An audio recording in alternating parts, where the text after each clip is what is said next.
Prévu pour le samedi 16 novembre prochain, le vote du référendum génère un engouement au sein de la population gabonaise. Quant à l'application de ce devoir civique, le constat est fait ici à la mairie du 1er arrondissement de Libreville, où les citoyens se hâtent pour le retrait de leur carte d'électeur. Comme vous voyez, depuis le 9 novembre que nous avons commencé, il y a beaucoup de monde qui se présente, vraiment d'engouement. Nous sommes à plus de 3000 personnes déjà aujourd'hui, plus de 3000 cartes retirées. Les gens se présentent massivement et on connaît quand même certaines difficultés, d'où certains ne se retrouvent plus. Il y en a qui ont oublié leur centre de vote, il y en a qui ont fait des changements de centre de vote, qui votaient à l'intérieur du pays et qui aimeraient voter ici, mais ne savent plus comment faire. Et donc, ils sont obligés d'attendre la prochaine révision de la liste électorale. Qu'à cela ne tienne, tout se passe bien. Pour retirer la carte d'électeur, vous présentez juste une pièce d'identité qui tient vos informations personnelles et une photo. Tout simplement. Absolument.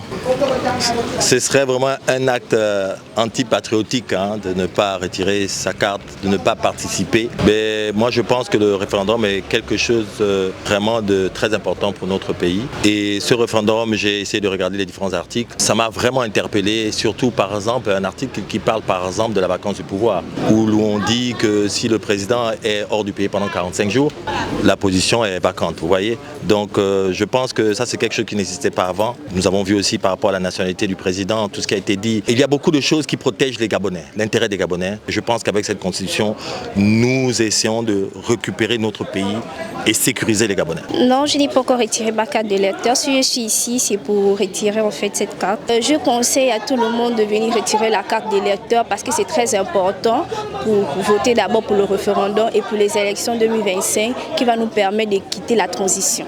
Le référendum, qui n'est autre que ce mécanisme démocratique qui permet aux électeurs de se prononcer directement sur la nouvelle constitution à laquelle le pays tout entier est soumis, fait l'objet de grands débats entre les deux camps, notamment celui du oui et du non, comme c'est le cas dans notre pays actuellement. Nous avons eu la bénédiction d'avoir quelqu'un qui a fait un coup d'État, qui est dans l'armée, mais qui permet que les choses se passent de la manière la plus démocratique.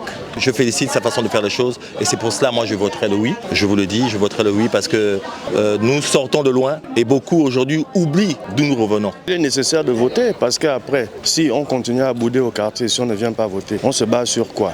Il faudrait bien, s'il faut revendiquer, il faudrait revendiquer sur un acte qu'on a posé. Et si on n'a pas posé l'acte de voter, demain, après-demain, on revendiquera par rapport à quoi? C'est ça l'essentiel. De venir massivement, de venir récupérer les cartes d'électeurs parce que nous sommes à jour J-2, de venir récupérer les cartes d'électeurs parce que sans cette carte-là, ils ne pourront pas aller au vote pour le référendum 2024, bien sûr. Afin d'accomplir ce devoir citoyen, chaque Gabonais est appelé à prendre part à ce référendum, qui reste un outil puissant de la démocratie directe, reposant sur une information claire, un engagement sincère des citoyens et une gestion prudente des enjeux sociaux et politiques.